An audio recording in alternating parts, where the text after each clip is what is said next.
Good evening, everyone. This is Dr. Stacy Stanley, Superintendent of Edina Public Schools. Really excited to be here with you. Thank you so much for joining us tonight for the virtual community input sessions around budget reduction, reallocation, revenue generation. Tonight, joining me as well is... Good evening. This is Mert Woodard, your Director of Finance and Operations. All right. And we always like to ground ourselves with our vision and mission. So anything that we do in the district is grounded in that. So we're going to go ahead and get started with that.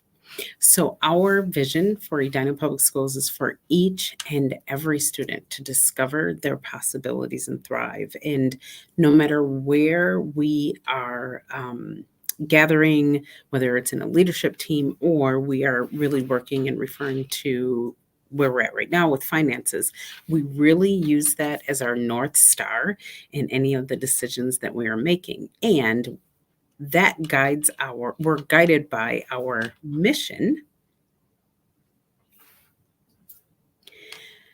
which is for Edina Public Schools is a dynamic learning community delivering educational excellence and preparing all students to realize their full potential. And we do this in a few ways. Through academics, activities, and opportunities, we encourage curiosity, foster creativity, and develop critical thinking skills. We really work to support every student's educational journey by creating a caring and inclusive school culture that supports the whole student. So as we go through our time together this evening, I encourage you to just keep our vision and our mission at the forefront of your minds. Now, Mert is going to start us out by sharing some information. But before we get started, I just want to give you an overview of what our time is going to look like together. So we in our district use a process called IROD, and it's a decision-making process. It stands for information, reactions, options, and decision. And you'll see there that the I, the R, and the O are highlighted because we are going to go through that process tonight. Mert is going to share quite a bit of information with you. We're going to have an opportunity for you to share via the link that you were given to ask questions, your initial reactions, and then we are going to give you some time to perhaps submit some ideas that you might have for us. And then we'll come back together in the end, and I'll give you a little bit more information about timeline as we move through this process of a $3.62 million cost containment.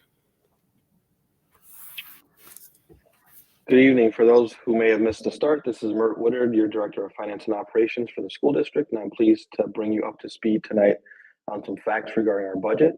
This is by no means meant to be a comprehensive, super detailed presentation about the district's financial situation. However, it's more meant to be a high-level overview about how education funding in the state of Minnesota currently works and why we're implementing the $3.62 million cost containment process for next school year that Dr. Stanley just mentioned. For more detailed information, please visit our fiscal year 2025 budget planning website, which is now live, or feel free to email me directly with any questions you have tonight or anytime in the future. Before we get into the budget facts regarding Edina, we're going to play a short video for you, which kind of outlines how school districts in the state of Minnesota currently receive their funding. Great schools here in Minnesota, serving our youngest learners in early childhood family education and preschool programs to our K-12 programs and beyond with adult education. Districts have people working hard to maintain and build programs that help learners of all ages. This, of course, requires money to operate. But how exactly are schools funded in Minnesota?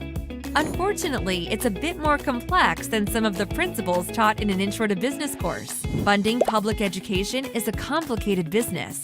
There are many stakeholders at the table: students, parents, school leaders, community members, business leaders, and elected officials, to name a few. The money to pay for elementary and secondary education in Minnesota comes through a combination of state-collected taxes, primarily income and sales tax, along with locally collected property taxes. The majority of revenue for school districts, up to 70%, comes from the state. The largest share of the funds provided to schools comes in the form of general education aid, which is intended to provide the basic financial support for the education program. This goes to fund things like transportation, teachers, and curriculum materials. School districts also receive funding for specific categories through formulas generally used to meet costs that vary significantly between districts. These funds must be used for specific areas, like special education or long-term facility maintenance. Some of these funds are tied to specific items, like literacy programs to get students reading by 3rd grade or school breakfast and lunch programs. The remaining school district revenue comes from local tuition and fees, federal grants, and local property taxes. There are many variables which impact our budget each year: enrollment, community support, the local economy, and decisions by state lawmakers. The challenge is to take each of these revenues, which typically don't keep pace with inflation, and meet the needs of all of our stakeholders.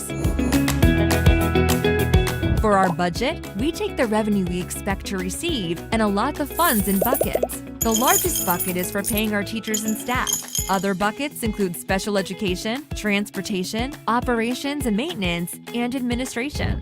The state also mandates some of our spending for things like special education and basic skills. Other factors influence how we spend money: class size ratios, aging buildings, emerging technology, and needs specific to the students in our district. We always need to prepare for the winds of change, which can quickly impact our local budget. New legislation, competitive enrollment, teacher retirements, and health insurance costs are all things that can quickly make a big impact. Each year, our challenge is how do we connect all of these revenue and expenditure drivers in order to build an effective budget while taking into account stakeholder voices. It's important for us to collectively develop financial priorities to ensure we use our resources wisely and have the greatest impact on our learners.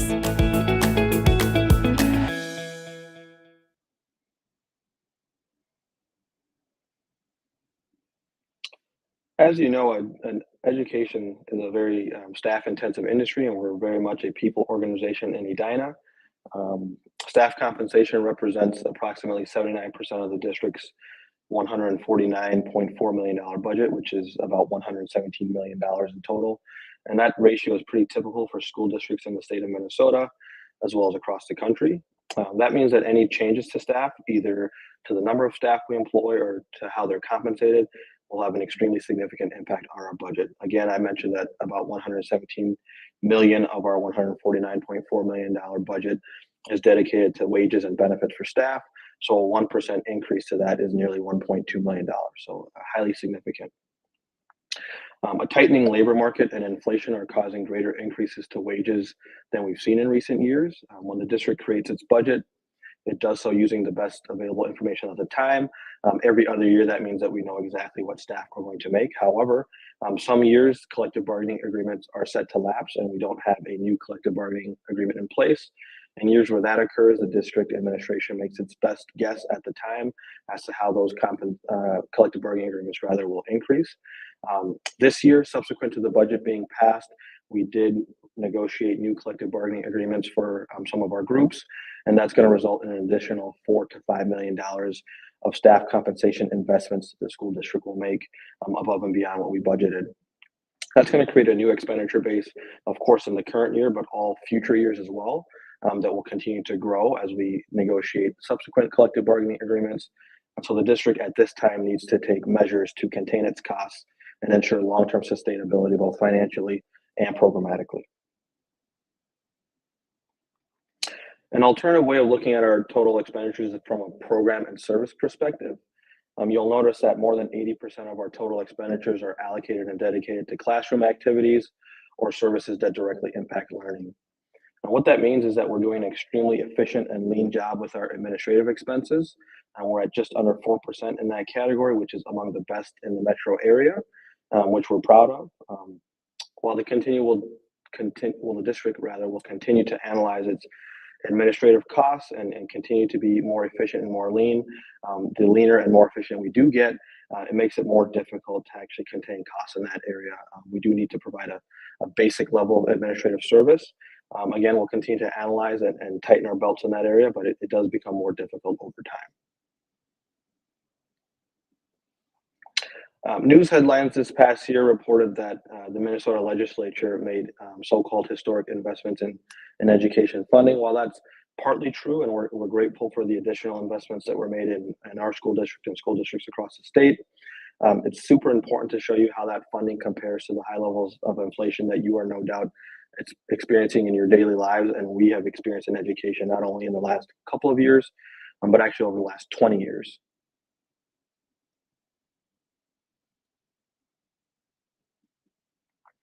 The following is a chart from the Association of School Business Districts, School Districts rather, Association of Metropolitan School Districts. The orange line is the basic per pupil funding that the state has allocated over the last 20 years. So from 2023 to 2025, the average increase over the last 10 years has been about 2%.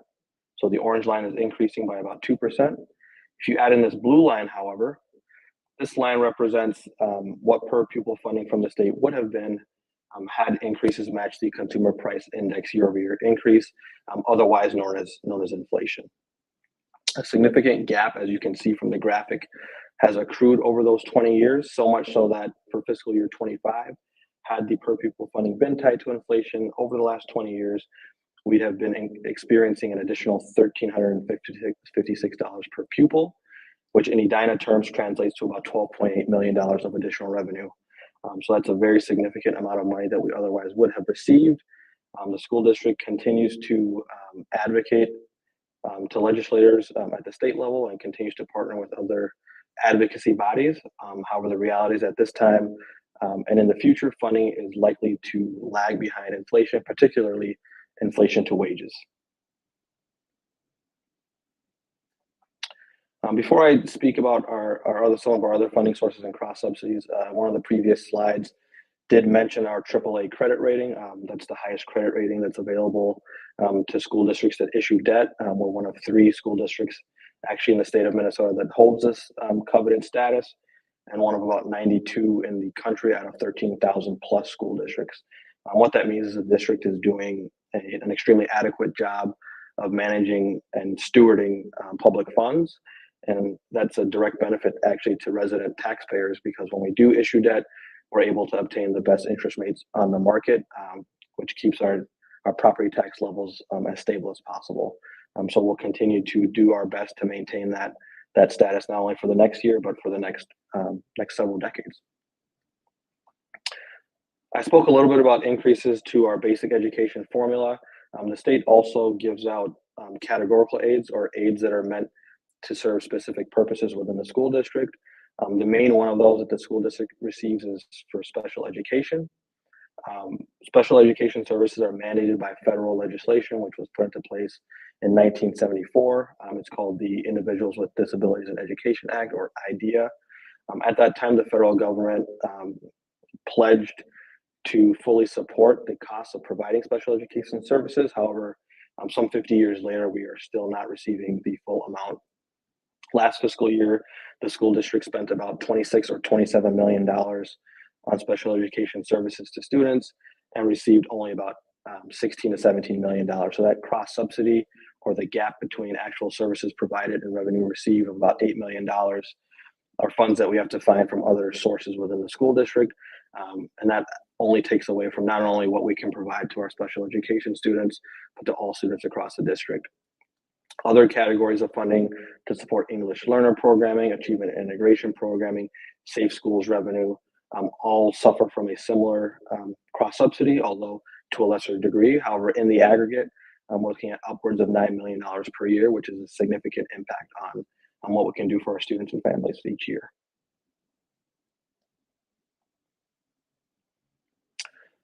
So 3 of the main themes that have come across in this presentation for me have been that staff compensation represents the overwhelming amount of our budget, and it's rapidly increasing, and state funding is not going to keep up with those increases. In fact, historically, we've proven that it hasn't. We're glad that the legislature has tied future increases to inflation. However, they've capped it at 3% based on the consumer price index action. Wage inflation oftentimes will surpass what the CPI increases by. So we'll have to see in the future how that correlates to funding for school districts and if we're able to maintain our services. However, at this time, we cannot rely on additional appropriations from the state. And so we're going to enter a cost containment protocol for next school year. Before we get into next school year, I'll just take you back to fiscal year 2024 planning. So this time last year, the school district announced that it believed it would have a $4 million budget deficit. And that's something we actually took care of locally before any additional appropriations from the state. We were able to identify a number of efficiencies throughout the school district, and we're able to come up with the $4 million, largely aimed outside of the classroom and away from learners. About 80% of those containments were aimed outside of the classroom. As I mentioned a little bit ago, only 4% or so of our expenditures are aimed in the administrative areas. And so we will continue to analyze reductions in those areas. However, at this time, we cannot promise that we'll be able to deliver on 80% reductions outside of the classroom again. At this point, all areas of the school district are being analyzed for containment so that we can reach that $3.62 million target and maintain our financial stability and maintain our fund balance at the level dictated by board policy. At this time, no decisions have been made regarding containments. That's kind of what this process is for.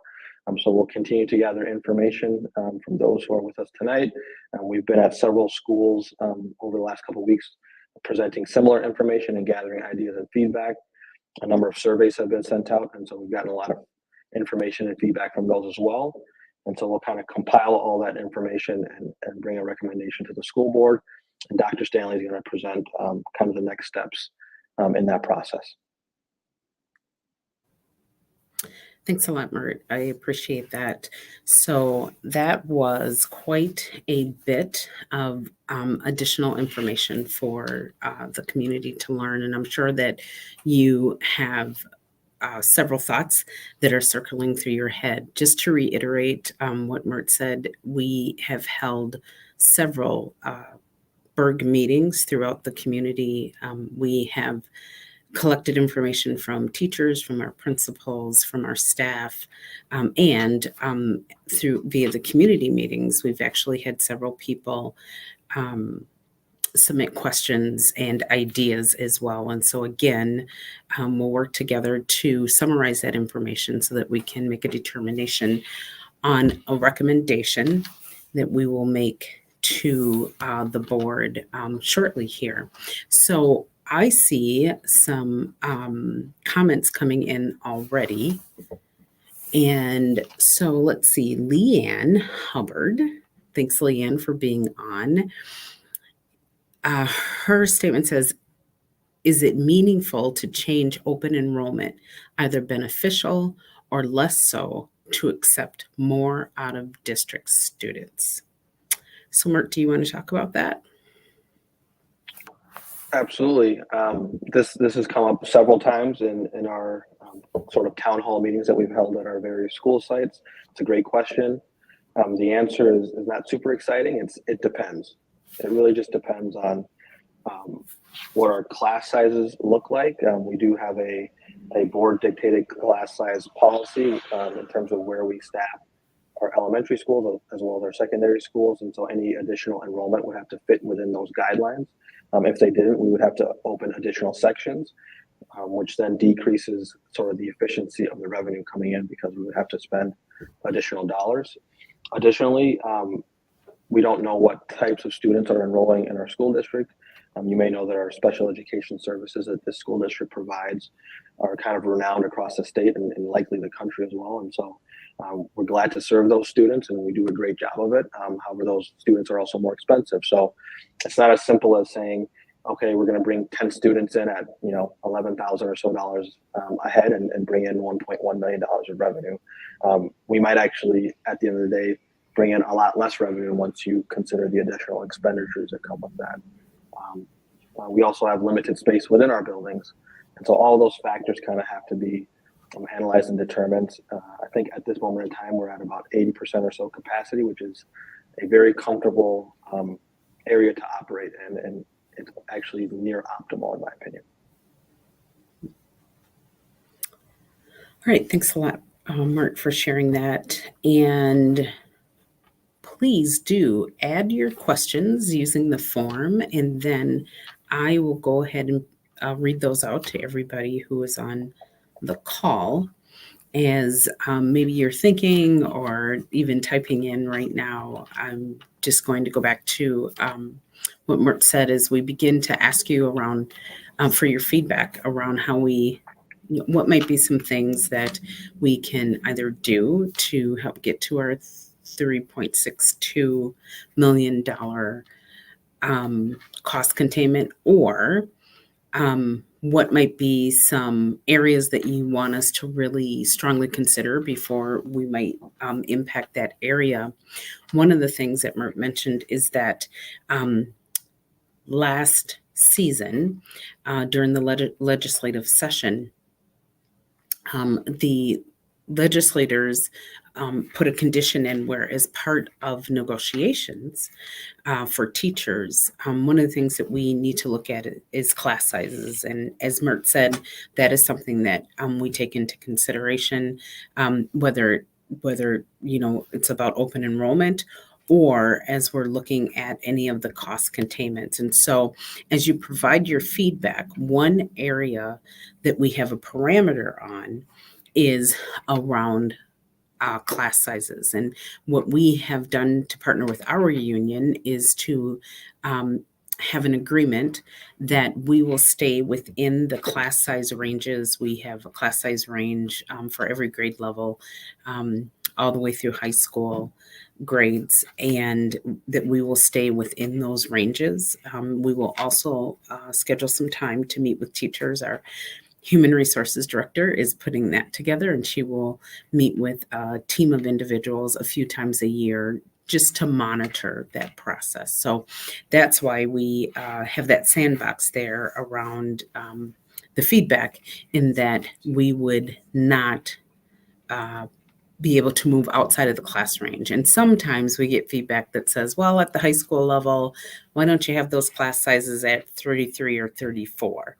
And because of that agreement and really wanting to honor that agreement, we are going to take that off the table.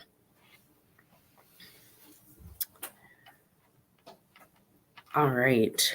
So there are a variety of ways for you to provide your feedback. You have that link that is there in front of you. And then if you have a smartphone sitting next to you right now as you're viewing, go ahead, pull that out. You can scan the QR code. That is going to take you to a form. We really need the community feedback as we move into the final phases of determining what areas we might need to tap into in order to meet the $3.62 million cost containment. So you're going to provide your feedback. We have gone through all of the feedback that we've received thus far, and it's been beneficial. We've received a variety of ideas. Community really wants us to hone in and start to think about cost containments around energy efficiency. Community, we've received feedback that community really wants us to do our best not to touch paraprofessionals, so that we would keep paraprofessionals in the classroom. And so that feedback is so important as we use our vision and our mission as our guideposts, and as we review the feedback items. So our next steps, I'll go ahead and go through next steps and the direction that we'll be going. So we will be providing the final set of recommendations to the board for the board meeting on Monday, February 12th. So they will get our administrative set of recommendations, and I should say initial set of recommendations on Monday. That information will come out in the board packet, which will be available on Thursday evening. And then we will present information. We'll have an opportunity for the board to ask questions. We'll answer them as best that we can. And then the board will continue to review that information over the next month. They may direct me to go back and get some additional information. They may use their February 20th session to just have some, it's a work session to have some additional dialogue about the items that are in the initial recommendation.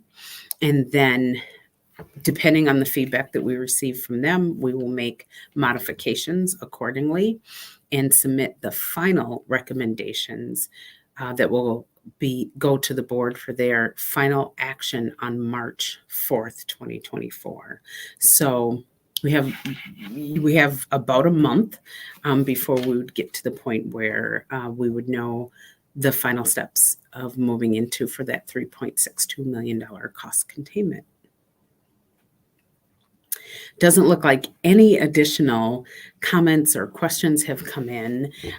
As Mert shared earlier, we do have, again, our website for cost containment. It's the Listen, Learn, Return website, and it is available. If you just go to the first page, you click on a link, you can get right to that website, and all of the information that we've gathered, as Mert said, very much more detailed budgetary spreadsheets and overview that he's provided to the board is available there. We've recorded this, and this will actually be posted on the website. Any updates you will be able to find there. And so please, if you want to come back and review this video, go right ahead. And again, go ahead and submit your feedback, even if a question comes to you later, because we will continue to review those. Again, we will submit our initial recommendations to the board, and it will be posted in the school board packet on Thursday in the evening. So thank you very much for joining us this evening. We truly appreciate it, and have a great evening.